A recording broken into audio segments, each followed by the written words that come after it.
Modulus, उसके बाद GIF and then FPF. FPF for fractional part function, ठीक है ना। जीआईएफ का मतलब ग्रेटेस्ट इंटीजर फंक्शन। तो आज हम क्वेश्चंस जो करने वाले हैं मॉडुलस फंक्शन के ऊपर, जीआईएफ के ऊपर और एफपीएफ के ऊपर। सबसे टफेस्ट पार्ट यही है, जब ये सब चीजें मिक्स हो जाएं। तो चलिए वापस से, जो लोग नए आए हो हेडिंग लगा लो, questions based on modulus, GIF and FPF. इसमें मैं सबसे पहले मॉडुलस स्टार्ट करता हूं और पहला सवाल उठाता हूं आपके सामने। Let us integrate mod of 3x minus 1, limit दे दे 0 से लेके 1 तक dx। बोले कि इसका इंटीग्रेट करो और वैल्यू निकालो। मैं आपको दो तरीके बताऊंगा, ठीक है। दो तरीकों में सबसे पहला तरीका जो है नॉर्मल तरीका, मॉड तोड़ने वाला, और दूसरा मैं आपको एक्सप्लेन करने वाला हूं ग्राफिकल मेथड। तो ध्यान से सुने। मॉड तोड़ने के लिए क्या करना है, मॉड के अंदर का क्वांटिटी 3x माइनस 1 जो भी है मॉड के अंदर इक्वल टू 0 पुट कर दो और यहां से x का वैल्यू निकाल लो तो 1/3 आता है। अगर ये जो भी x निकल के आ रहा है, अगर ये वैल्यू इसके बीच में, लिमिट के बीच में आ रहा है, x equal to 0 x equal to 1 के बीच में यस आ रहा है, तो इंटीग्रेशन टूट जाएगा। टूट जाएगा मतलब एक बार 0 से लेके 1/3 और एक बार लेके चले जाओ 1/3 से लेके 1 तक। अब जब x का वैल्यू 0 से 1/3, अब इसको चेक करना है बच्चों। x का वैल्यू 0 से 1/3 के बीच में कोई एक वैल्यू मन में सोच लो, कुछ भी वैल्यू जो मन में आता है। 0 और 1/3 के बीच में कौन सा वैल्यू बोलो? 1/4। 1/4 ले लो, चलो 1/4 x का वैल्यू यहां रखा, x के जगह 1/4, तो 3/4 माइनस 1। बोलो पॉजिटिव आएगा कि निगेटिव आएगा? निगेटिव आएगा। और जब निगेटिव बने तो मॉड हटा के एक माइनस लगा देना है, यानी कि minus of 3x minus 1 dx। बीच में प्लस प्लस। 1/3 से 1 के बीच में कोई एक वैल्यू बच्चों 1/2 ले लो। अगर x का वैल्यू 1/2 रखा तो 1/2, 3/2 माइनस 1 पॉजिटिव है या निगेटिव है? पॉजिटिव है। पॉजिटिव है तो मॉड का कोई काम नहीं है, सिंपली मॉड हट गया 3x माइनस 1 dx। तो कुल मिला के करना बस इतना था, लिमिट को तोड़ना है। कहां तोड़ना है? मॉड के अंदर वाले क्वांटिटी को 0 पुट करो, वहां से x का वैल्यू निकालो, जहां पे आए वहां से तोड़ दो इंटीग्रेशन को। इस लिमिट के बीच का कोई एक वैल्यू उठा के x के जगह पे रखो। अगर ये मॉड के अंदर का क्वांटिटी निगेटिव आया तो मॉड हटा के एक माइनस लगाना है, अगर पॉजिटिव आया तो मॉड को सिंपली हटा देना है। और बाकी पुरानी कहानी बच्चों, माइनस ऑफ 3x क्या, तो फिर कोई जरूरत नहीं था, फिर डायरेक्ट 0 और 1 के बीच का कोई वैल्यू रख के देख लेते क्या आ रहा है, पॉजिटिव या निगेटिव, मॉड हटा देते, फिर लिमिट टूटता नहीं। ऐसा भी एक सवाल लूंगा थोड़ी देर में, रुक जाओ अभी बता रहा हूं। माइनस बाहर ही रहने दो। 3x का इंटीग्रेशन हो गया बच्चों 3x² 2 माइनस 1 का माइनस x, लिमिट है 0 से 1/3, प्लस यहां भी सेम कहानी, 3 कांस्टेंट है, x² 2 माइनस 1 का माइनस x, लिमिट है 1/3 से लेके 1 तक। अब बाकी बात तो लिमिट पुट करने का है और सबसे ज्यादा पैसेंस यहीं पे चाहिए, सबको पता है। सबसे पहले x के जगह 1/3 रखना है, तो देखो x², तो 1/3 स्क्वायर हो गया 1/9। 1/9 इंटू 3 कितना? 1/3 डिवाइड बाई 2 है तो 1/6, माइनस यहां 1/3 रखूं तो 1/3, अपर लिमिट रखा है, माइनस लोअर लिमिट रखूं 0 0, लिखने की जरूरत नहीं है, फिर भी 0 माइनस 0। ये हो गया इसका काम। यहां पहुंचा, सबसे पहले x के जगह 1 रख रहा हूं, तो 1 रखूं तो 3/2 माइनस 1, और बीच में माइनस साइन। 1/3 रखूं तो 1/3 रखने के बाद यही मिला था बच्चों 1/6 माइनस 1/3। इसको सॉल्व करके देखो कितना आंसर आएगा, आई डोंट नो। 1/6 माइनस 1/3 कितना होता है? कितना होता है? माइनस 1/6, माइनस माइनस हो गया प्लस 1/6। 3/2 माइनस 1 होता है बच्चों 1/2, और 1/6 minus 1/3 minus 1/6 minus minus plus 1/6। तो ऐसा लगता है 1/6 1/6 कितना हो गया? 1/3, और 1/3 प्लस 1/2 हो गया बच्चों 5/6। सो 5/6 इज द आंसर। बात समझ आया? सेकेंड मेथड ध्यान से देखो, बहुत इंपॉर्टेंट। अगर ग्राफ पे थोड़ा सा पकड़ है तो बहुत बढ़िया, इस वाले कैलकुलेशन से तुम बच जाओगे, इतना गंदे कैलकुलेशन से। कैसे सर? तुम्हारे दिमाग में आना चाहिए y equal to mod of 3x minus 1। हम जानते हैं, क्या जानते हैं सर? कि इंटीग्रेशन का मतलब है एरिया, पॉजिटिव है तो पॉजिटिव, निगेटिव है तो निगेटिव, सम ऑफ एरिया, यही बताया था लास्ट क्लास। अब सबसे पहले मैं y equal to mod of 3x minus 1 का ग्राफ बनाता हूं, ध्यान देना। y equal to mod 3x minus 1 का ग्राफ बनाने के लिए जिन्होंने ग्राफ पढ़ा बहुत बढ़िया, नहीं पढ़ा तो भी बढ़िया, वापस से देखो। सबसे पहले y को मॉड को भूल जाओ, स्ट्रेट लाइन ड्रॉ कर रहा हूं y equal to 3x minus 1, x के जगह 0 रखूं तो y का वैल्यू -1 इधर कहीं मान लो 0 -1, और अगर y का वैल्यू 0 कर दूं तो x का वैल्यू 1/3 इधर कहीं मान लो 1/3, 0। ये 2 पॉइंट है जहां से लाइन पास करता, अगर मॉड ना होता तो। अब अगर पूरे फंक्शन में y equal to mod f x, किसी को याद है बताओ, अगर पूरे फंक्शन में मॉड लग जाता था तो ग्राफ में क्या ट्रांसफॉर्मेशन होता था? ऊपर वाला पोर्शन रहता था एक्स एक्सिस के ऊपर और नीचे वाला पोर्शन का मिरर इमेज लेते थे। यहां मिरर रखो एक्स एक्सिस पे और इसका इमेज कैसा बनेगा? क्या कुछ ऐसा बन जाएगा? तो ये ग्राफ हो गया बच्चों y equal to mod of 3x minus 1 का। ये 0 -1 था तो ये पॉइंट 0,1 हो जाता। अपने को क्या करना है, फंक्शन का ग्राफ बन गया 0 से 1 के बीच का एरिया, तो x इक्वल टू 0 ये रहा 0 और x इक्वल टू 1 यहां कहीं मान लो, x इक्वल टू 1 इधर कहीं होता, x इक्वल टू 1। अपने को क्या चाहिए, ये function x axis x equal to 0 और x इक्वल टू 1 से बाउंडेड एरिया, यानी कि ये एरिया और ये एरिया, दोनों एरिया एक्स एक्सिस के ऊपर है तो दिमाग लगाने की जरूरत नहीं है, दोनों का एरिया निकाल के ऐड कर दो। एरिया मतलब एरिया, तो हमने लिखा एरिया। क्या ये राइट एंगल ट्राइंगल है बच्चों?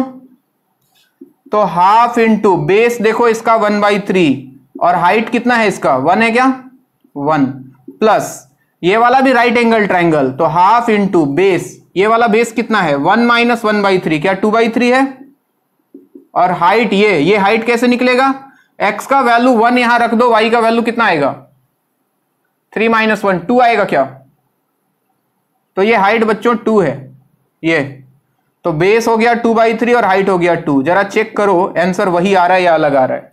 यहां आ गया 1/6 और यहां आ गया 2/3।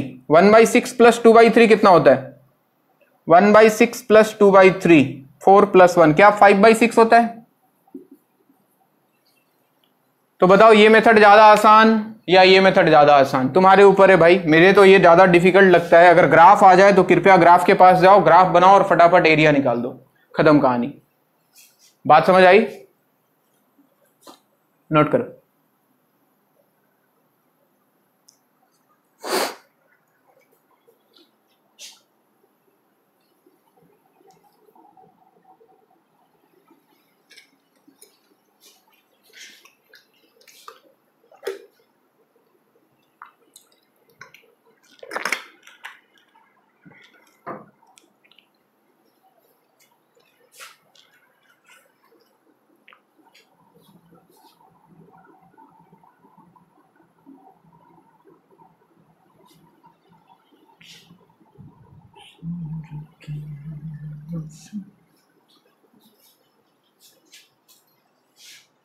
तो इस तरह से हम या तो मॉडुलस को तोड़ के निकालें या तो ग्राफ बना सकते हैं। तो आप सबका ग्राफ तो बना नहीं सकते हम, लेकिन जिसका बना सकते हैं उसका जरूर बनाएं।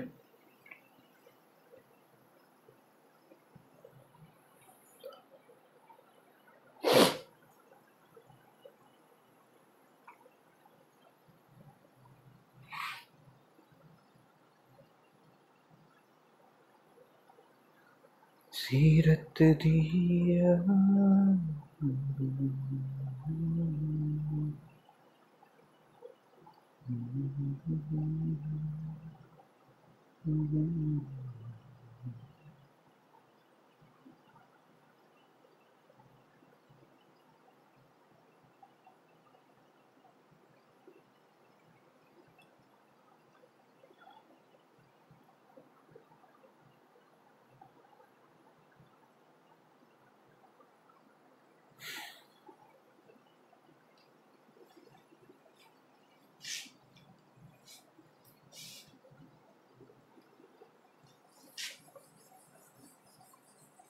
हुआ।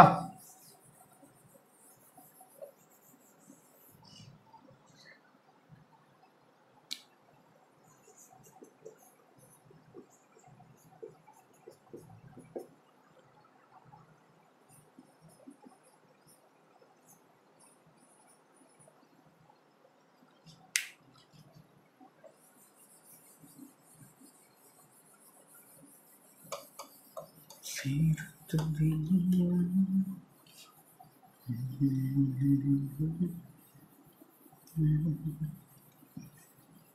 अब देखो इस सवाल को करने के तरीके ही तरीके हैं, बहुत सारे तरीके हैं।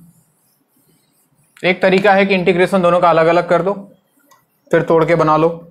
एक तरीका है कि एक साथ तोड़ो, पहले एक साथ, चलो अलग अलग वाला तो बता ही दिया मैंने, एक साथ तोड़ता हूं मैं प्लस साइन को अलग अलग नहीं कर रहा हूं फिलहाल।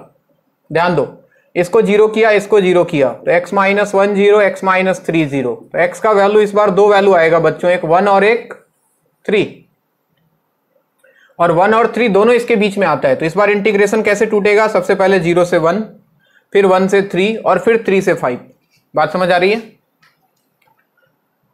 अब सबसे पहले 0 से 1, 0 से 1 के बीच का कोई वैल्यू, सपोज 0.5 यहां रखूं, 0.5, तो ये पॉजिटिव बनेगा कि नेगेटिव बनेगा? बोर्ड पे ध्यान दो, नेगेटिव, और ये नेगेटिव, दोनों नेगेटिव, दोनों नेगेटिव है तो मॉड हटाओ माइनस लगाओ, यानी कि minus of x minus 1 minus of x minus 3 dx plus 1 से लेके 3, 1 से 3 का कोई वैल्यू सोचो भाई, क्या 2 होता है? कोई भी, तो 2 माइनस 1 पॉजिटिव, क्या 2 माइनस 3 निगेटिव? तो इसका मॉड हट गया, यानी कि सिंपली x माइनस 1 प्लस इसके साथ एक माइनस आया तो minus of x minus 3 dx, इसका काम खत्म। प्लस एक बार और जाओ तुम 3 से लेके 5, 3 से 5 के बीच का कोई वैल्यू, सपोज 4, तो 4 पे सर ये भी पॉजिटिव ये भी पॉजिटिव, मॉड का कोई काम नहीं, x minus 1 plus x minus 3 dx। क्या इसके आगे का कैलकुलेशन तुम कर सकते हो?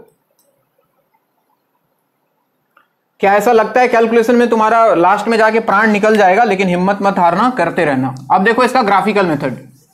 अच्छा, क्या इसको देख के कोई स्ट्रक्चर याद आ रहा है? इस फंक्शन को देख के किसी के दिमाग में? बोर्ड से, बहुत बढ़िया बच्चे, जिसको याद है उसका सवाल तो 1 मिनट का भी नहीं है। अगर ये फंक्शन को हम देखें y equal to mod x minus 1 plus mod x minus 3, this is basically boat curve, boat shape. और याद करो बोट शेप कैसा बनता था, x इक्वल टू 1 और x इक्वल टू 3, दो पॉइंट x एक्सिस पे, और दोनों पे y का वैल्यू चेक करो, 1 पे रखो तो ये 0, 1 माइनस 3 माइनस 2 का मॉड 2, और यहां भी चेक करो तो ये 0, 3 माइनस 1 y का वैल्यू 2, यानी कि दोनों पे ही y का वैल्यू 2 आएगा। तो मैंने बताया था कैसा बोट बनता है, यहां से लेके यहां तक तो हॉरिजॉन्टल लाइन, इसके इधर कुछ ऐसा जाता है और इसके इधर कुछ ऐसा जाता है। हमें इतना डिटेल में गहराई में जाके ग्राफ नहीं बनाना है, मोटा मोटी आइडिया लग गया कि ऐसा ग्राफ होगा इस फंक्शन का। अब आते हैं एरिया पे। एरिया चाहिए x इक्वल टू 0 और x इक्वल टू 5 के बीच में, ये रहा x इक्वल टू 0 और इधर कहीं x इक्वल टू 5 रहा होगा दुनिया में, और x एक्सिस तो दिख ही रहा है, तो लगता है जैसे ये एरिया x एक्सिस के साथ, फिर ये एरिया और फिर ये एरिया, क्या सबको दिखा? चलो बताओ, क्या ये ट्रेपीजियम है? तुम इसको रेक्टेंगल और ट्रायंगल भी मान सकते हो, तुम्हारी मर्जी है, मैं ट्रेपीजियम मान के करता हूं। ट्रेपीजियम का एरिया क्या होता है? Half into sum of parallel sides. अच्छा ये कितना है बच्चों? ये तो 2 है, ये कितना है? x का वैल्यू 0 रख दो इसमें y निकालने के लिए, x 0 रख दोगे तो 1 और 3 4, ये 4 आएगा यहां से यहां तक, तो ये हो गया 4 प्लस ये हो गया 2 इंटू डिस्टेंस बिटवीन देम 1, इसका एरिया निकल गया। प्लस सब x एक्सिस के ऊपर है तो प्लस ले लो, ये रेक्टेंगल है, बेस हो गया इसका 2 और हाइट हो गया 2, प्लस फिर से एक ट्रेपीजियम, तो half into sum of parallel sides, ये तो 2 है, ये कितना बच्चों बताओ? ये x का वैल्यू 5 रखो तो यहां 4 मिलेगा और यहां 2 मिलेगा, 6 आएगा ये वैल्यू, तो 2 plus 6 into distance between them 2, ये सॉल्व कर लो, खत्म। देखो उससे आसान आ गया, ये हो गया 6/2 3 प्लस 4 7 और 8 15 इज द आंसर। बात समझ आई?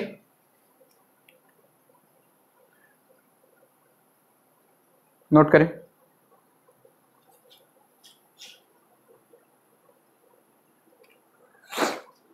बोर्ड से तीसरी बार आया है आज, भूलो मत।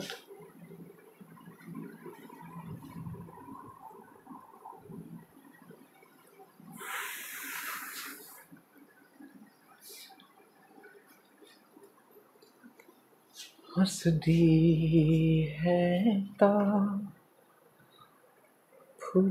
इसके आगे का कैलकुलेशन तुम्हारा है, डॉट डॉट मार के थोड़ा जगह छोड़ देना, घर पे करना।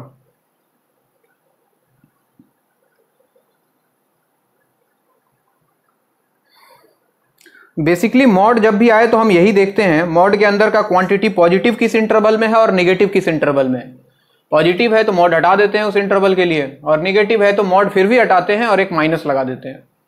तो ये हो गया ट्रेडिशनल तरीका, ये हो गया ग्राफिकल तरीका। अब हर जगह ग्राफ बना नहीं सकते हम, तो जहां ग्राफ नहीं बनेगा वहां यही तरीका लगाना पड़ेगा, बिल्कुल कोई उपाय नहीं है।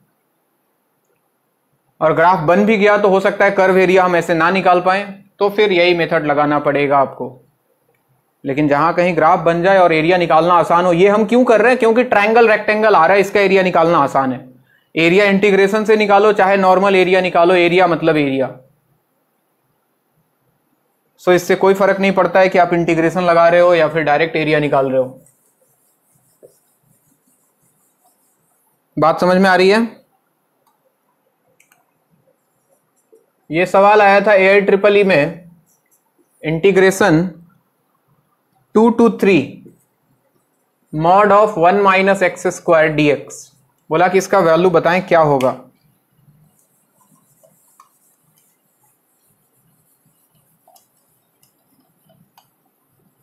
चलो इस बार कर्व होगा, अगर एरिया निकाल भी लेंगे, ग्राफ बना भी लिया तो कर्व ग्राफ आएगा, तो कोई फायदा नहीं है। तो इससे बढ़िया है कि डायरेक्ट नॉर्मल मेथड लगाओ और इंटीग्रेशन को तोड़ने की कोशिश करो। मैंने बोला कि मॉड के अंदर के क्वांटिटी को 0 रखो, 1 minus x square equal to 0, तो एक्स स्क्वायर इक्वल टू 1। ऐसा लगता है एक्स का वैल्यू प्लस माइनस 1।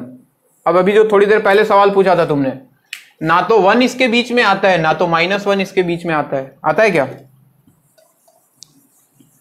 तो इसका मतलब बच्चे ये इंटरवल ऐसे ही बेवकूफ बना रहा है। तुम इस इंटरवल के बीच का कोई भी वैल्यू रख के देखो, 2 से 3 के बीच का कोई भी वैल्यू लो, सपोज 2.5, तो 1 माइनस 2.5 स्क्वायर निगेटिव आएगा पॉजिटिव आएगा? ये हमेशा निगेटिव बनेगा। इस इंटरवल में ये मॉड के अंदर का क्वांटिटी हमेशा निगेटिव है, तो मॉड हटा के एक माइनस लगा देने का। तो 2 से 3 minus of 1 minus x square, खत्म। ये बेवकूफ बना रहा था सवाल। तो -1 का हो गया minus x, minus minus plus x square का x³ 3। लिमिट रख लेना बच्चों 2 से 3 तक, हो जाएगा।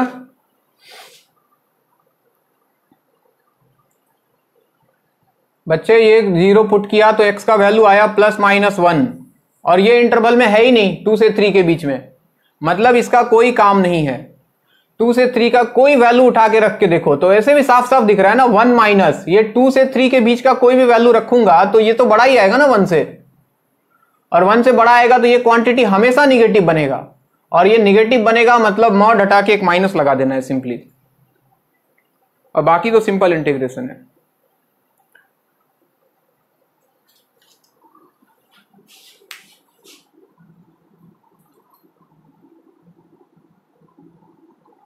ठीक हुआ? वैसे ही ये सवाल है integration 1/e to e mod of log x dx। हम इसका ग्राफ बना सकते हैं, हमने बनाया भी है, लेकिन कोई फायदा नहीं है ग्राफ बनाने का, क्योंकि वो कर्व ही आएगा, इंटीग्रेट करना ही पड़ेगा, डायरेक्ट एरिया आसानी से नहीं निकलेगा। तो नॉर्मल तरीका लगाया, log x को 0 पुट किया, log x 0, तो क्या x का value e to the power 0 1 आएगा क्या? x का वैल्यू 1 आया। अब x का वैल्यू 1 क्या 1/e और e के बीच में आता है? तो लिमिट टूटेगा बच्चों, एक जाएगा 1/e से 1 प्लस एक आएगा 1 से लेके e। अब रही बात पॉजिटिव निगेटिव की, तो एक काम करो बच्चों, log x का ग्राफ बना लो तुम। तो क्या log x का ग्राफ यही होता है?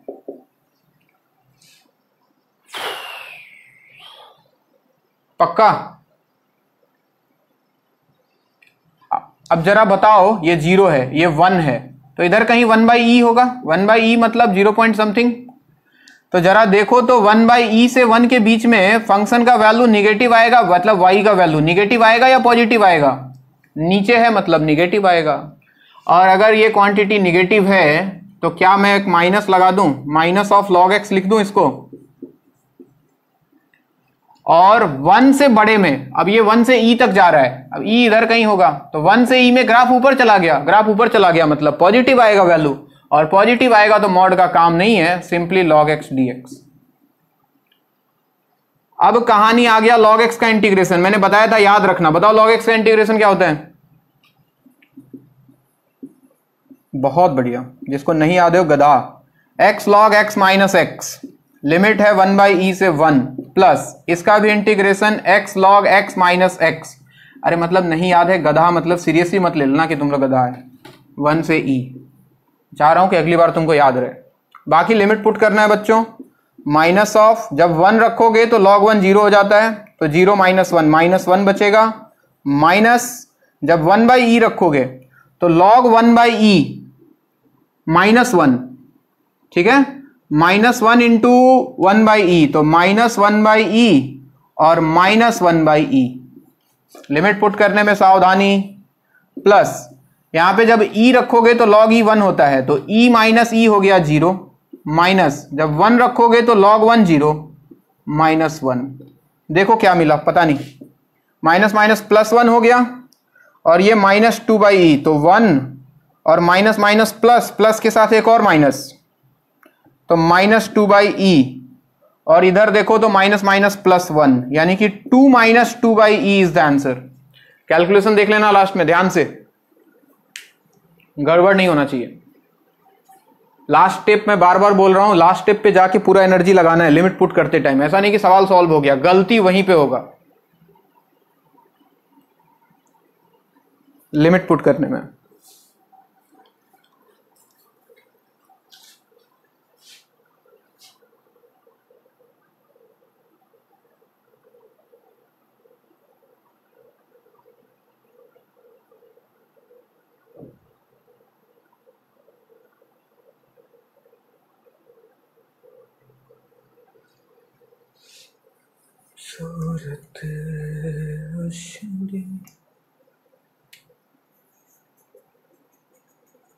ये सवाल आया था IIT 2002। 1/e to e square mod of log x divided by x।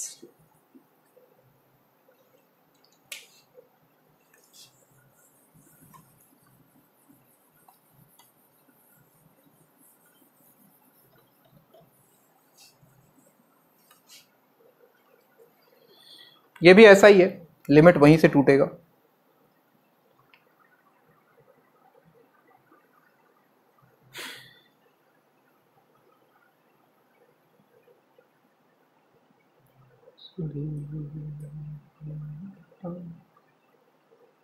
फूल झड़े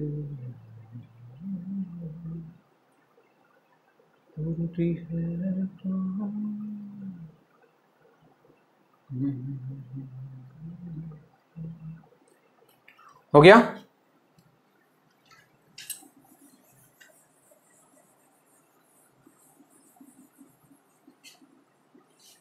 हाँ बिल्कुल 1 पे, अरे log x 1 पे ही 0 बनता है बच्चे।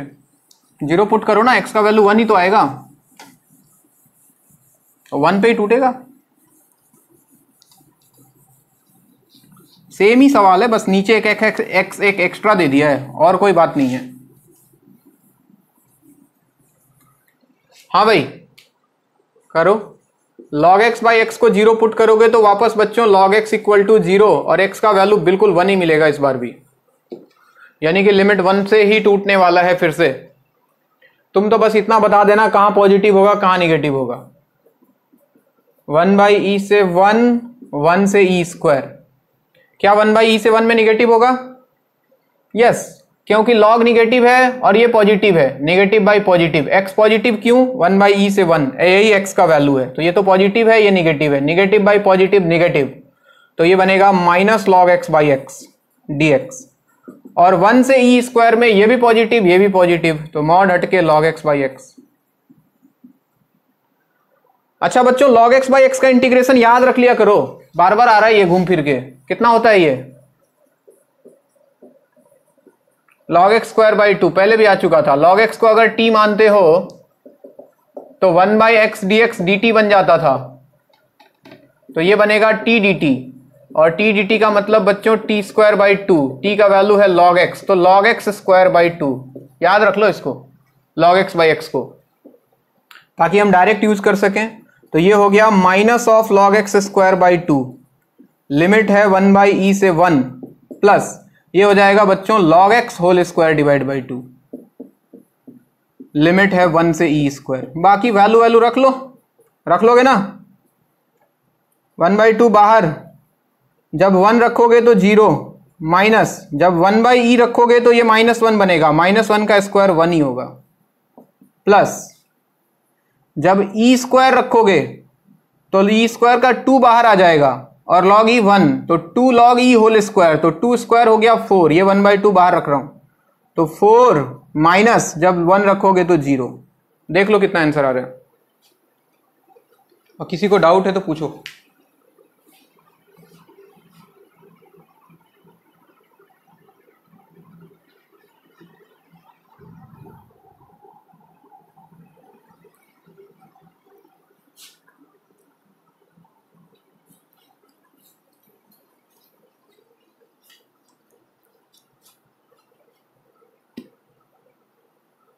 log 1/e यानी कि log e to the power -1 यानी कि माइनस log e यानी कि -1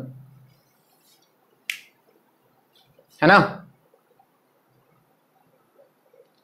log e 1 होता है, log 1/e -1 होता है।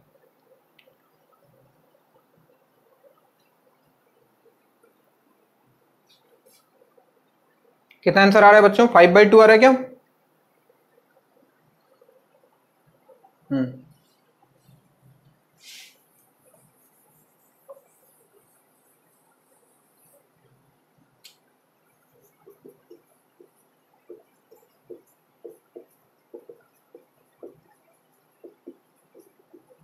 Integration 0 to π/2 mod of sin x minus cos x dx।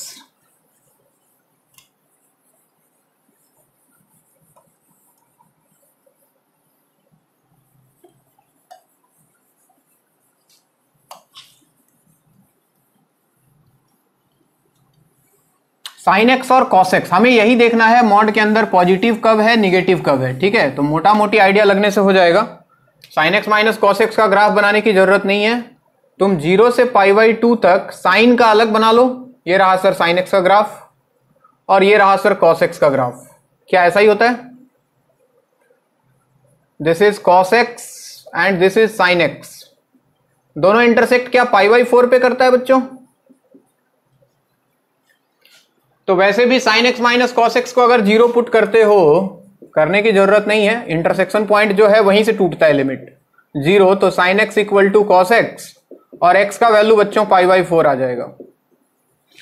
निकालने की जरूरत नहीं है, जहां इंटरसेक्ट कर रहा है वहीं से टूटेगा लिमिट, यानी कि ये जाएगा 0 से π/4 प्लस π/4 से π/2। अब बताओ 0 से π/4 में, 0 से π/4 में कॉस बड़ा कि साइन बड़ा?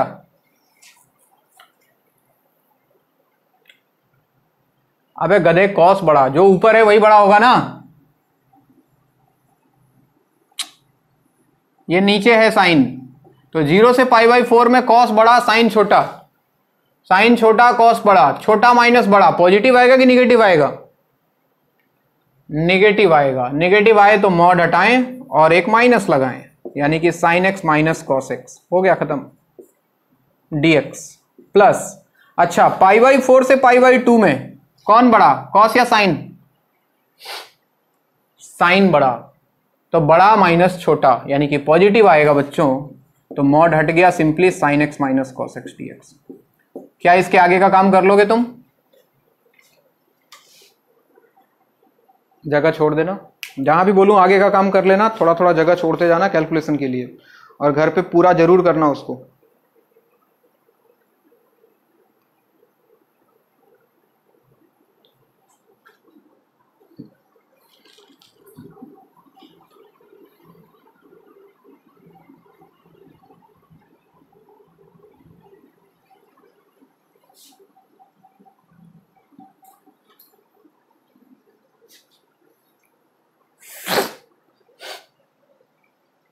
सूरत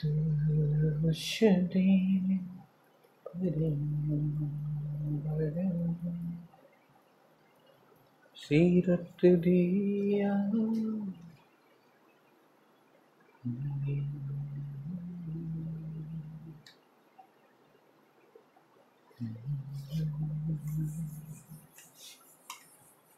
देखो कुछ ग्राफ और तुमको दिखाता हूं पहले, जिस पे सवाल आ चुके हैं इसलिए बताना पड़ रहा है।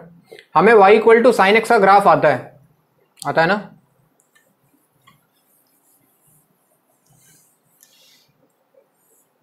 क्या इसका ग्राफ कुछ ऐसा होता है? ये 0 होता है, ये पाई होता है, ये 2 पाई होता है, ये 3 पाई होता है, ये माइनस पाई होता है।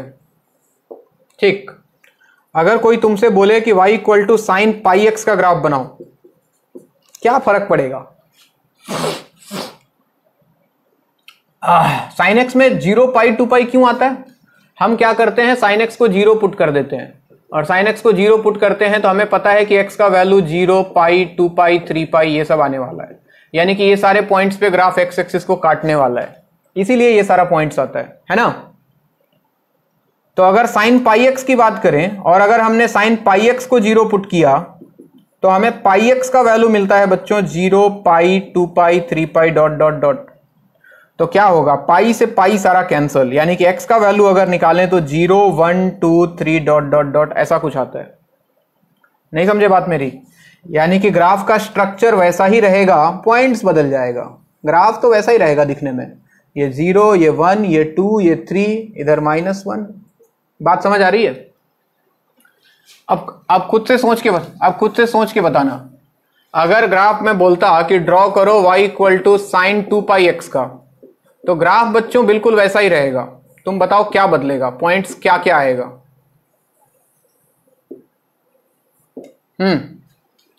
0 तो आएगा ही, बताओ क्या हाफ आ जाएगा, क्या 1, क्या 3/2, यानी कि और कम हो गया ये, और आधा सिकुड़ गया ग्राफ, समझे? हाफ से स्टार्ट हो गया ये, इधर -हाफ, ऐसे चलेगा कहानी। अगर आता साइन पाई एक्स बाई 2 तब कहां से पास करता? 2 4, बहुत बढ़िया, 2 4 6 -2 ऐसे हो जाता कहानी। क्या मेरी बात समझ में आ रही है? बोलोगे सर ये बता क्यों रहे हो, वो तो बताओ। बता इसलिए रहा हूं कि सवाल आया इस पे।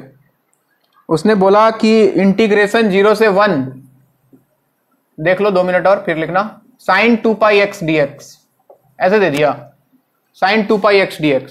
अब साइन 2 पाई एक्स का ग्राफ नहीं आता है तो ये सवाल गया कोमा में। साइन 2 पाई एक्स का ग्राफ ये रहा सर, हमें पता है साइन 2 पाई एक्स का ग्राफ 0 हाफ 1 3/2 ऐसे जाता है। तो बताओ जरा, इसको जब 0 पुट करूंगा तो x का वैल्यू 0 से 1 के बीच में क्या हाफ मिलेगा? तो ये ग्राफ टूट जाएगा बच्चों हाफ पे, एक तो 0 से हाफ और फिर आएगा हाफ से 1 प्लस हाफ से 1। अब बताओ 0 से हाफ में क्या पॉजिटिव है ग्राफ, और हाफ से 1 में निगेटिव है, तो इसमें मॉड हट गया, ये सिंपली हो गया साइन 2 पाई एक्स dx, और इसमें एक माइनस आ गया बच्चों, minus of sine 2 pi x dx। खत्म कहानी। क्या इसके आगे सॉल्व हो जाएगा? साइन 2 पाई एक्स का इंटीग्रेशन कितना होगा?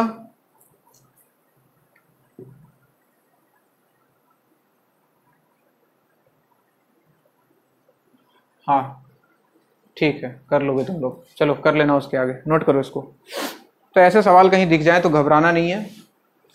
वैसे ही एक और तुम्हारे लिए लिख दे रहा हूं मैं, 0 से 2 mod of sine pi x dx, ये वाला, यानी कि 0 से 1 1 से 2, तो 1 पे लिमिट यहां टूटेगा,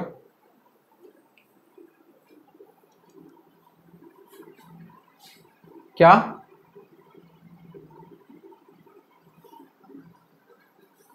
ग्राफ समझ में नहीं आया बच्चे? ये समझ आया, ये 0 पाई 2 पाई क्यों हुआ, ये आया। तो बस यहां x के जगह बच्चे पाई x आ गया था, तो जहां x का वैल्यू 0 पाई 2 पाई आ रहा था वहां पाई x का वैल्यू 0 पाई 2 पाई आएगा, x के जगह पाई x। तो ध्यान से देखो, तो पाई पाई सारा कैंसिल नहीं हो जाएगा, तो जब इसको इक्वेट करोगे तो x का वैल्यू 0 आएगा, 1 आएगा, 2 आएगा, देख रहे हो 1 2 3, तो ग्राफ वहां से पास करने लग जाएगा। इसको करोगे तो यहाँ 2 पाई x आ जाएगा, तो x का वैल्यू 0 1/2 1 3/2 ऐसा आने लग जाएगा।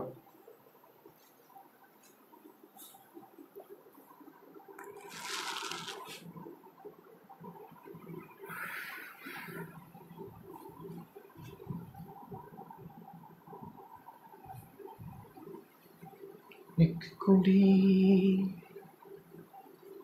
जिदाना मोहब्बत गुम है, गुम है।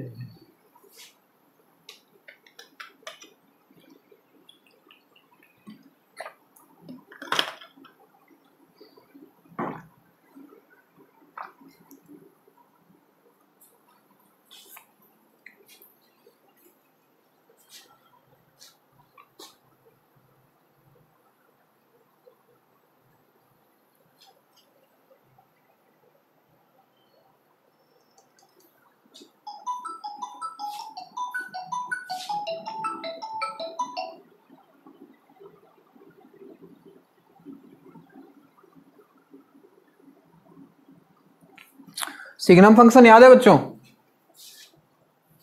सिग्नम फंक्शन याद है? सिग्नम फंक्शन, सिंघम नहीं, सिग्नम।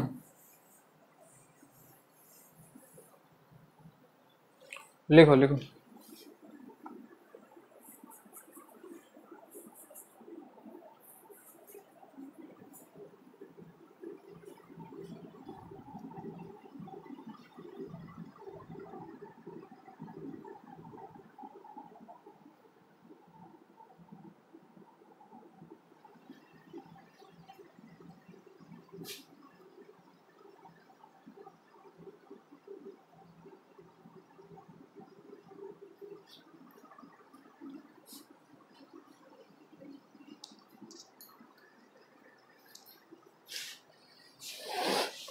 वाह,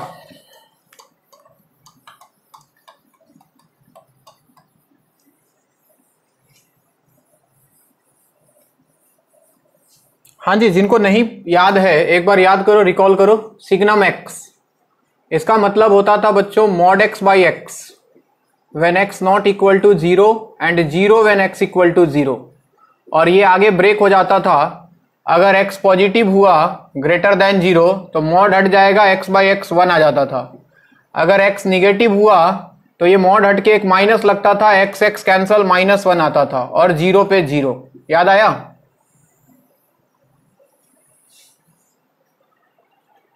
याद आया तो बहुत बढ़िया, नहीं आया तो बस याद रखो कि सिग्नम x ये होता था। हम आज 0 वाला को यूज नहीं करेंगे क्योंकि 0 वाला अपने काम का नहीं है, एरिया 0 आएगा।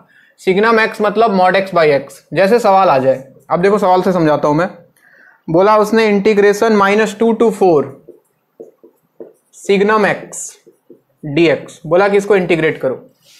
हम जानते हैं सिग्नम x में एक तो 0 आएगा, उसका वैल्यू 0 आएगा, इसको छोड़ो, यानी कि ये मॉड x बाई एक्स, तो -2 से 4 मॉड x बाई एक्स, मतलब ये आपसे पूछना चाह रहा है वो। अब दो तरीका करने का। पहला तरीका वही ट्रेडिशनल तरीका, मॉड के अंदर के क्वांटिटी को 0 पुट कर दो, तो क्या x का वैल्यू 0 आएगा बच्चों? 0 आएगा। तो लिमिट को ले गया मैं एक बार -2 से 0, और एक बार ले जाऊंगा मैं 0 से लेके 4। -2 से 0 में क्या ये निगेटिव बनेगा मॉड के अंदर?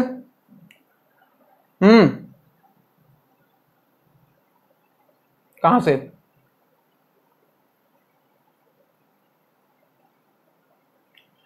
सिग्नम x के जगह लिखा मॉड x बाई एक्स, ठीक है, मॉड x बाई एक्स। उसके बाद वही पुराना काम कर रहा हूं, मॉड के अंदर x था तो इसको 0 पुट करूं तो x का वैल्यू 0 आएगा, और 0 इसके बीच में आता है तो लिमिट को तोड़ दिया, -2 से 0 और फिर 0 से 4, ठीक है। -2 से 0 में क्या है, ये निगेटिव बनेगा, दिख ही रहा है x का वैल्यू निगेटिव, तो यहां निगेटिव रखोगे तो निगेटिव, मॉड हटाओगे एक माइनस लगाओगे तो -x बाई एक्स dx, और 0 से 4 में x का वैल्यू, तो ये मॉड के अंदर पॉजिटिव बनेगा, तो मॉड हट गया x बाई एक्स dx, ये उड़ गया, ये उड़ गया, माइनस बाहर आ गया, dx का इंटीग्रेशन x, लिमिट है -2 से 0, प्लस dx का इंटीग्रेशन अगेन x, लिमिट है 0 से लेके 4। तो ऐसा लगता है जैसे -0 माइनस +2, और इधर देखो तो 4 - 0, कितना आंसर आ जाएगा बच्चों? 4 - 2 2 आ जाएगा। एक तरीका है इसका ग्राफ, हम जानते हैं सिग्नम फंक्शन का ग्राफ कैसा होता है भाई, याद है? y इक्वल टू ये जो होता था 1x greater than 0 -1 when x less than 0 and 0 when x equal to 0। इसका ग्राफ याद कर लो। 0 पे तो 0, x ग्रेटर देन 0 तो y इक्वल टू 1, ये रहा y इक्वल टू 1, ये 1 है। और जब x का वैल्यू लेस देन 0 तो y का value -1, y equal to -1 for x less than 0। क्या ऐसा ही ग्राफ बनाया था? अब देखो अपना बाउंड्री, देखो अपना बाउंड्री है -2 से 4, यानी कि x इक्वल टू -2 से लेके x इक्वल टू 4 तक कर्व और एरिया विथ x एक्सिस। तो एक तो ये एरिया दिखेगा और एक ये एरिया दिखेगा। मजे वाली बात ये कि ये नीचे है तो इसको क्या लेना होगा? निगेटिव, और इसको लेना होगा पॉजिटिव। बताओ इसका वैल्यू कितना? एरिया इक्वल टू इसका वैल्यू कितना? ये हो गया 2 और ये हो गया 1, तो क्या -2 इंटू 1 रेक्टेंगल है, प्लस ये हो गया 4, ये हो गया 1, तो 4 इंटू 1। देखो आंसर सेम आ रहा है क्या?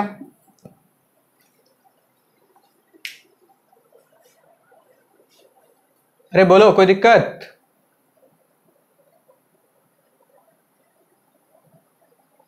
तुम फंक्शन का क्लास किया है इसलिए दिक्कत हो रहा है तुमको। कोई नहीं बच्चे, अभी तुम इसको लिख लो जैसे पढ़ा रहा हूं। मैं बताता हूं तुमको सोर्स कहां से पढ़ना है। तुम लोग को बोला था ना मैंने फंक्शन पढ़ने के लिए, तो पढ़ा क्यों नहीं भाई? जो बोलता हूं उसको सीरियसली लिया करो ना, वरना क्लास में दिक्कत होगा ही। मैं क्यों बोलता हूं फंक्शन पढ़ो? क्योंकि मुझे पता है फंक्शन के बिना ये दिक्कत होगा ही। और आज मैं थोड़ा सा नॉन ट्रेडिशनल चीज पढ़ा रहा हूं। ये सब चीज तुमको इतनी जल्दी मिलेगा नहीं कहीं पे, तो कहीं ना कहीं से इसका रिलेशन जरूर है। वो नहीं होगा तो फिर ये क्लियर नहीं होगा।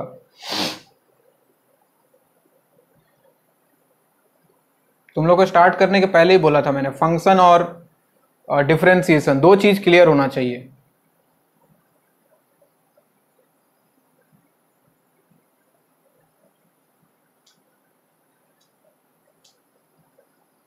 तुमको तो बोर्ड शेप भी समझ में नहीं आया होगा फिर।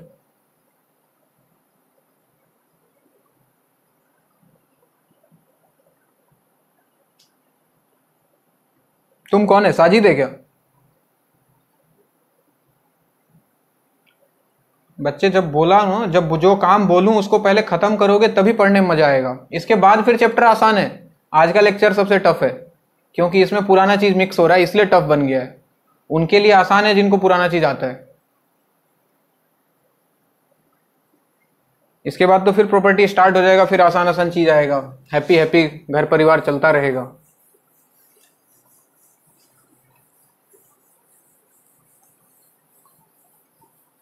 अभी जीआईएफ आएगा, देखो फिर कोमा में जाओगे तुम, देखते रहो।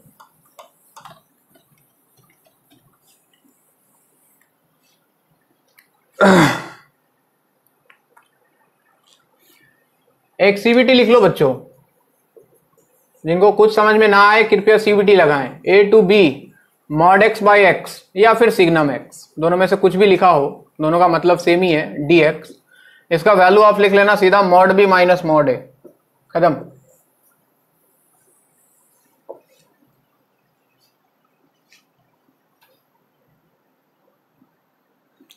जैसे पिछले सवाल में था -2 से 4 mod x by x dx, इसका आंसर डायरेक्ट लिखो mod 4 minus mod of -2, answer is 2। कोई सवाल दे दे इंटीग्रेशन -2 से लेके 10 या फिर -3 से लेके 10 mod x by x dx, answer कितना होगा बोलो?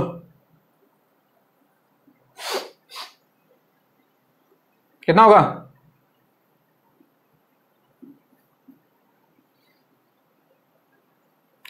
-3, ठीक है ना। इंटीग्रेशन 3 से लेके 20 mod x by x dx, क्या हो जाएगा आंसर? 17।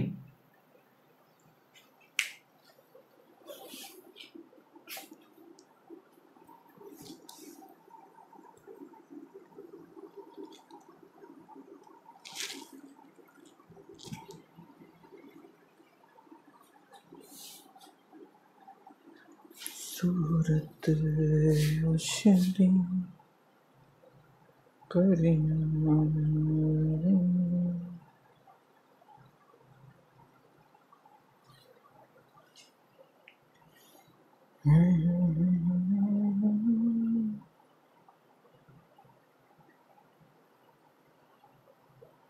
हो गया।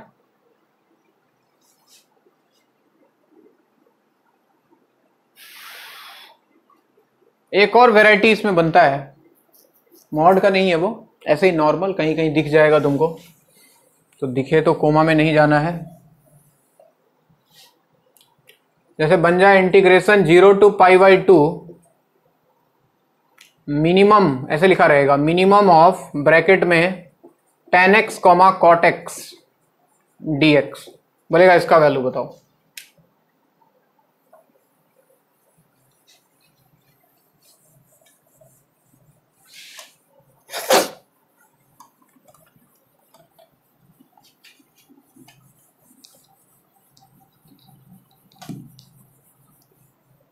देखो मिनिमम मतलब छोटा, 0 से π/2 में जो छोटा है उसको इंटीग्रेट करना है।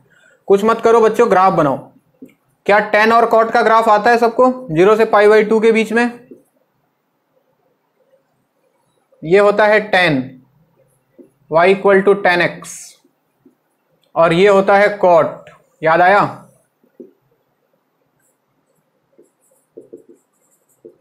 दोनों कहां इंटरसेक्ट करता है?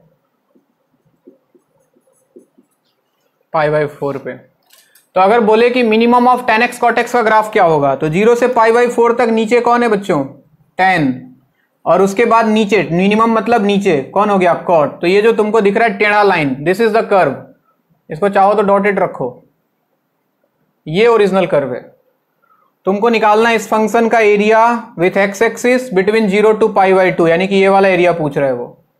तो कुछ नहीं बच्चों, एरिया हो जाएगा इसका 0, एरिया क्या मतलब इंटीग्रेशन का ही वैल्यू, इंटीग्रेशन को तोड़ दो π/4 पे, 0 से π/4 कौन है यहां पे सामने? tan, तो यहां पे आएगा tan x dx, और प्लस π/4 से लेके π/2 कौन है कर्व? cot, तो यहां आ जाएगा cot x dx। बात समझ में आ रही है? tan x का इंटीग्रेशन क्या होता है भाई?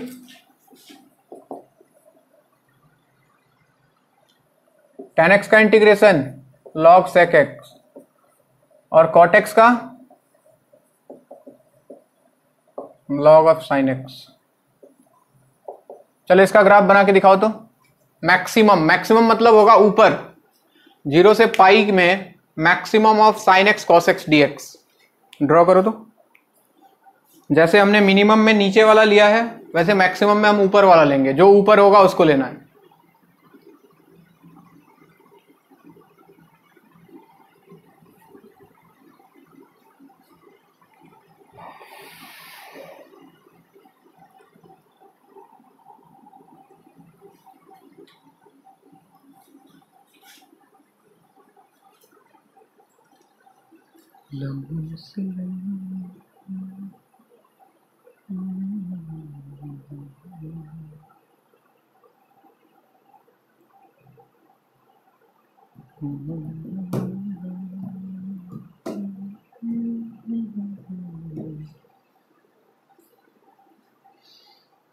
इसके आगे छोड़ देना जगह, कर लेना कैलकुलेशन। ग्राफ बनाओ maximum of sin x, cos x का।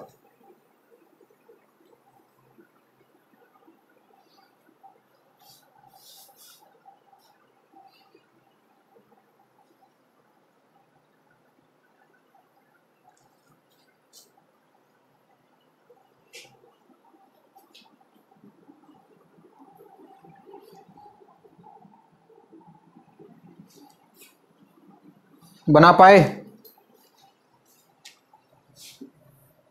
बहुत बढ़िया, जिनका बन गया। 0 से पाई मिलाओ एक बार। 0 से पाई में sin x तो सर सिंपल ऐसे एक लूप, और cos x यहां से स्टार्ट होता है और ऐसे कुछ जाता है, ये जाता है ना, ऐसे चला जाता है ये।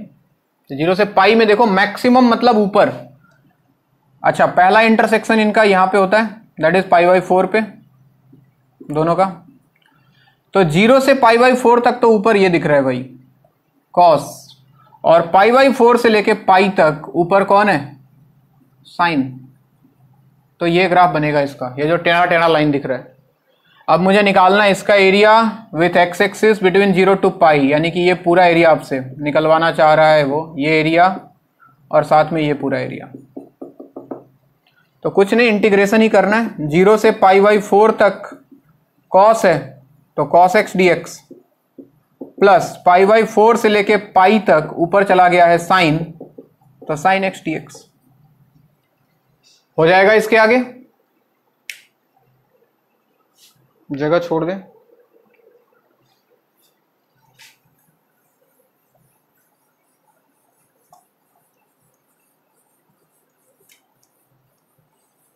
अब आते हैं जीआईएफ के पास। अच्छा, सबसे पहले मैं आपको बता दूं y equal to box x का ग्राफ कैसा होता था बच्चों। नहीं, ये तो फ्रैक्शनल पार्ट है। क्या ऐसा होता है सीढ़ी जैसा, ये 0, ये 1, ये 2, ये 3 ऐसे चलते रहता है कहानी। इधर भी ऐसे ही, ये 1, ये 2, -1, -1 ऐसा कुछ। और y equal to fractional part x का ग्राफ बच्चों,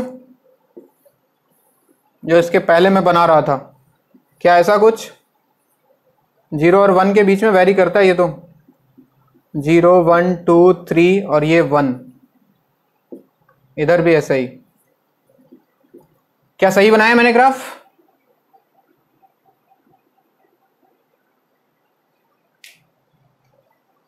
अब देखो, इस पे अगर सवाल आए तो ग्राफिकल अप्रोच भी लगा सकते हो, और चाहो तो तुम नॉर्मल मेथड से तोड़ दो। जैसे मॉड के अंदर जो था हम देखते थे वहां कहां 0 बन रहा है, बॉक्स के अंदर हम देखते हैं वो कहां इंटीजर बन रहा है। जैसे सवाल आ गया कि 0 से लेके 2 तक बॉक्स एक्स डी एक्स, इसका वैल्यू निकालना है।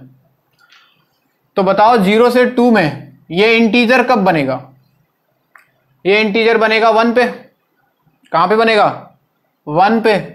तो लिमिट टूट जाएगा बच्चों 0 से 1, 1 से 2।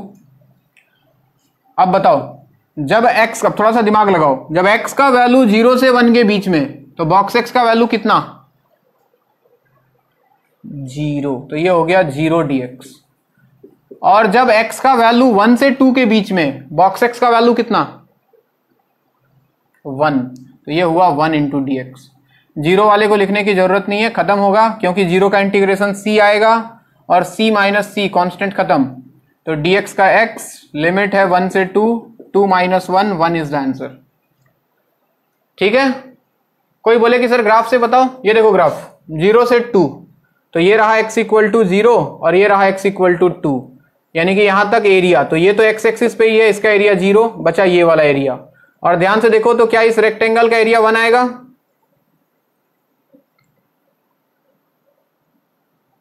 ये है आपका आंसर। तो ग्राफ बना लिया तो और भी जल्दी। ठीक है क्या? एक और चीज सीबीटी याद रख लो, अगर आ जाए इंटीग्रेशन 0 से n बॉक्स x dx, तो इसका आंसर होता है n into n minus 1/2। n जो है वो इंटीजर होना चाहिए।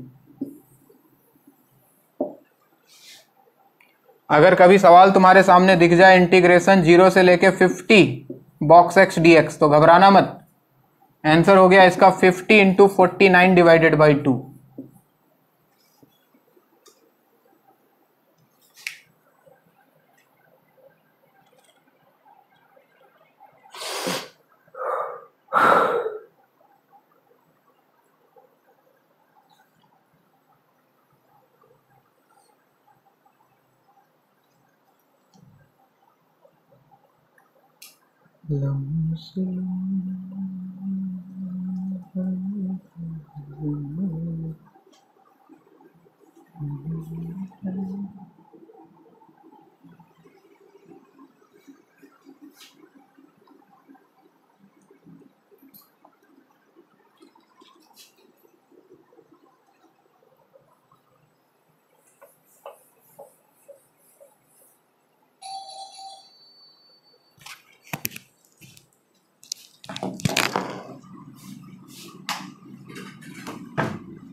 नेक्स्ट इज इंटीग्रेशन 0 to 3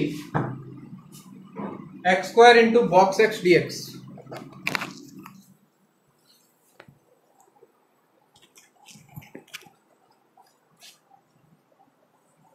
हो गया सबका? अब देखो बच्चों, इसमें ग्राफ व्राफ मत लगाओ, नॉर्मल तरीका जो मैंने बताया। बॉक्स x दिख रहा है तो देखो वो इंटीजर कहां कहां पे बनेगा और तोड़ दो इसको। तो 0 से 3 के बीच में 1 आएगा, 2 आएगा, तो इसको सबसे पहले लेके जाओ 0 से 1, फिर 1 से 2, फिर 2 से 3। 0 से 1 में एक्स स्क्वायर के साथ कोई छेड़छाड़ मत करो, रहने दो। लेकिन 0 से 1 में क्या ये 0 बन जाएगा, प्लस 1 से 2 में एक्स स्क्वायर को रहने दो, 1 से 2 में क्या ये 1 बन जाएगा, प्लस 2 से 3 में क्या ये 2 बन जाएगा। बाकी नॉर्मल इंटीग्रेशन, ये तो 0 हो गया बच्चों, एक्स स्क्वायर हो गया एक्स क्यूब बाई 3, 1 से 2 प्लस 2 बाहर, एक्स स्क्वायर हो गया एक्स क्यूब बाई 3, लिमिट 2 से 3 हो जाएगा। आगे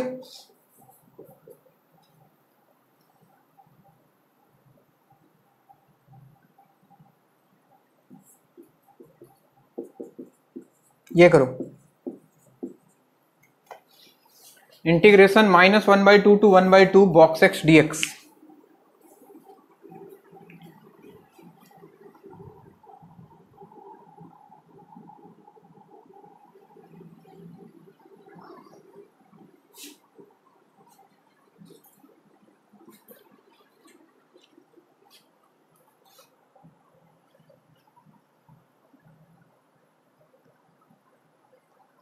नहीं, सीबीटी इसमें नहीं लगाना है, या तो ग्राफ लगाओ या तो नॉर्मल तरीका। -1/2 से 1/2 में ये एक ही जगह इंटीजर बनेगा, दैट इज 0, है ना। तो -1/2 से 0 और 0 से हाफ। अच्छा, x -1/2 से 0, तो बॉक्स x कितना, -1, प्लस जब x 0 से हाफ तो बॉक्स 0, तो ये 0 हो गया, इसका सॉल्व कर लेना। देखो फ्रैक्शनल पार्ट आ जाए तो घबराना नहीं है, 0 से 2 ये फ्रैक्शनल पार्ट है, करली ब्रैकेट मतलब फ्रैक्शनल पार्ट x। मैंने दे दिया 0 से 2 फ्रैक्शनल पार्ट x dx। इसको भी करने के बच्चों दो तरीके। पहला, क्या हम फ्रैक्शनल पार्ट को x माइनस बॉक्स x लिख सकते हैं क्या? तो अलग अलग कर लो, 0 से 2 ये बन गया x dx, माइनस 0 से 2 बॉक्स x dx। ये तुम सॉल्व कर लोगे अभी। दूसरा तरीका है ग्राफ, 0 से 2 में ये लो सर, ग्राफ बना लेते हैं फ्रैक्शनल पार्ट x का। ये 0 होता है, ये 1 होता है, ये 2 होता है। तो कुल मिला के देखो ध्यान से, तो क्या दो ट्रायंगल का एरिया बताओ? एरिया, एक ट्रायंगल का एरिया होता है हाफ इंटू 1 इंटू 1, हाइट भी 1 है, बेस भी 1 है। इसको मल्टीप्लाइड बाई 2 कर दो ना, आंसर 1 आएगा। उधर से भी करके देखना, आंसर 1 मिलेगा। एक ट्रायंगल का एरिया हाफ होता है, तो 0 से 2 का मतलब दो ट्रायंगल, तो हाफ प्लस हाफ है कि नहीं?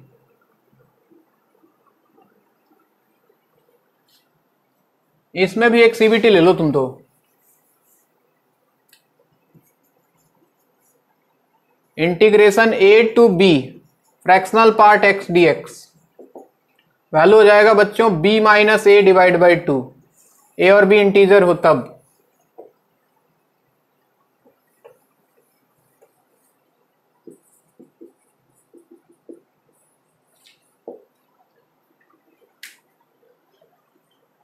जैसे उसमें दिख रहा है 2 माइनस 0/2 यानी कि 1।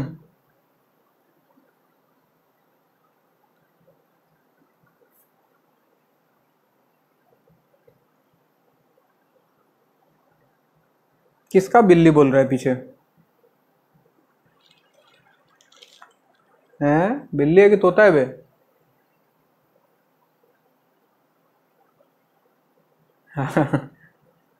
किसका, तुम्हारा है क्या? तू तोता पाल के रखा है तू?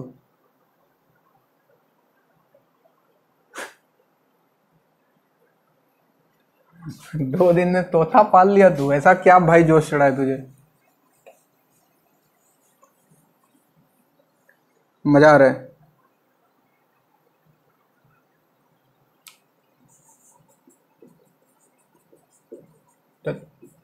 तो तू पिंजरा में डाल दिया लाके?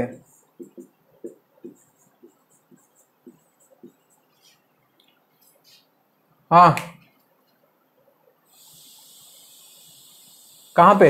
यहाँ पे ये वाला? अच्छा, x²/2 0 से 2 माइनस इसका वैल्यू होगा n into n minus 1/2, 2 into 1/2, ये हो गया 4/2, 2 कहाँ? किधर 3 दिख रहा है तुझे? अरे कैसे भी कर भाई, क्या बात कर रहे तुम? ले तोड़ देता हूं। 0 से 1, 0 से 1 में 0 हो जाएगा, प्लस माइनस माइनस 1 से 2 में 1 हो जाएगा, ये तो 2 आएगा 4/2 माइनस ये 0 हो गया। क्या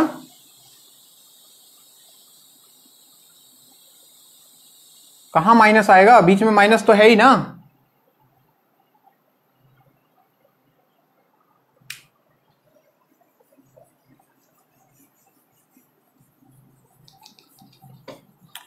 चलो देखो, ये सवाल IIT 98 में आया था। मेथड से करो, ट्रायंगल करो, ऐसे भी साफ साफ दिख रहा है कितना ट्रायंगल का एरिया पूछना चाह रहा है। देखो -1 से एक 0 और एक 0 से 1, 2 ट्रायंगल, तो हाफ प्लस हाफ आंसर 1 आना चाहिए। दिखा? हाँ -1 है, इंटीजर होना चाहिए, निगेटिव होने से कोई दिक्कत नहीं है बच्चे, ठीक है ना। तो यहां भी लगा सकते हो b - a/2, 1 - -1/2, देखो आंसर 1 आ गया। नहीं तो ग्राफ देख लो, -1 से 0 में ये होता है सर, और 0 से 1 में ये होता है, तो 2 ट्रायंगल तो वापस से है, दोनों ऊपर ही है, तो हाफ प्लस हाफ है कि नहीं। इसका आंसर बताओ फटाक से। -3 to 5 fractional part x dx।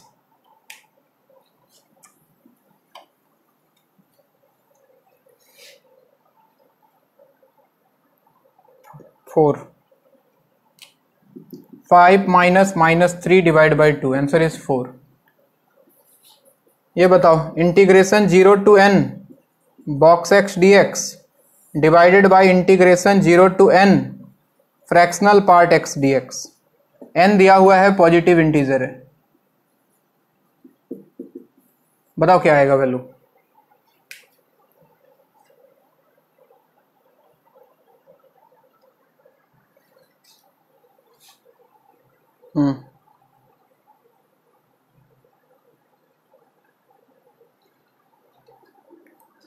Lakh lakh रोज आकर बस जाते हैं इस शहर से दिल लगा कर। हाँ जी, तो न्यूमरेटर का दिख रहा है सर, न्यूमरेटर का वैल्यू आपने बताया n into n minus 1/2 CBT से, और डिनोमिनेटर आएगा b - a/2 यानी कि n - 0/2, n/2 सहित आंसर इज n - 1, है कि नहीं। एक सवाल आया था IIT में, इंटीग्रेशन 0 से 2 बॉक्स ऑफ x² dx, थोड़ा सा अलग, क्योंकि हर जगह बॉक्स के अंदर x आ रहा था तो करना आसान था, x² आ गया, तो x² को देखना होगा कहां पे इंटीजर बनेगा, देख लेंगे। चलो, 0 से 2 के बीच में आपको पता करना है कि x के किस वैल्यू पे ये इंटीजर बन रहा है, यानी कि बॉक्स के अंदर के क्वांटिटी को इंटीजर बनाना है। x² should be N integer, ध्यान से सुनो, कॉन्सेप्ट क्लियर होगा। और हम जानते हैं इंटीजर क्या क्या हो सकता है, 0 हो सकता है, 1 हो सकता है, 2 हो सकता है, 3 हो सकता है, 4 हो सकता है, डॉट डॉट डॉट। x² का वैल्यू ये सब इंटीजर बनने के चांसेस हैं। अगर x² ये सब इंटीजर बना तो x क्या क्या बनेगा, क्या 0, क्या 1, क्या √2, क्या √3, क्या 2, इसके आगे जाने की जरूरत नहीं है, क्योंकि अपना लिमिट जो है वो 0 से 2 है बच्चों, तो इसी के बीच में रहो। तो पता लग गया कि 0 से 2 के बीच में 3 पॉइंट जहां पे ये इंटीजर बन रहा है, तो लिमिट तोड़ दो। सबसे पहले 0 से 1, फिर 1 से √2, फिर √2 से √3 और फिर √3 से लेके कहां तक, 2 तक। अब चलो दिमाग लगाते हैं। x का वैल्यू 0 से 1, x का वैल्यू 0 से 1, तो क्या x² का वैल्यू भी 0 से 1? और बॉक्स के अंदर 0 से 1, तो क्या ये 0 बन जाएगा बच्चों? फिर सोचो, x का वैल्यू 1 से √2, ये x का वैल्यू है, x का वैल्यू 1 से √2, तो क्या x² का वैल्यू 1 से 2? अरे कोमा में मत जाओ यार। x का वैल्यू 1 से √2, तो x² का वैल्यू 1 से 2, और x² 1 से 2, तो उसका बॉक्स कितना, 1। x का वैल्यू √2 से √3, तो x² कितना, 2 से 3, उसका बॉक्स कितना, 2। x का वैल्यू √3 से 2, तो x² का वैल्यू 3 से 4, और उसका बॉक्स कितना, क्या हो जाएगा इसके बाद सॉल्व, नोट करो।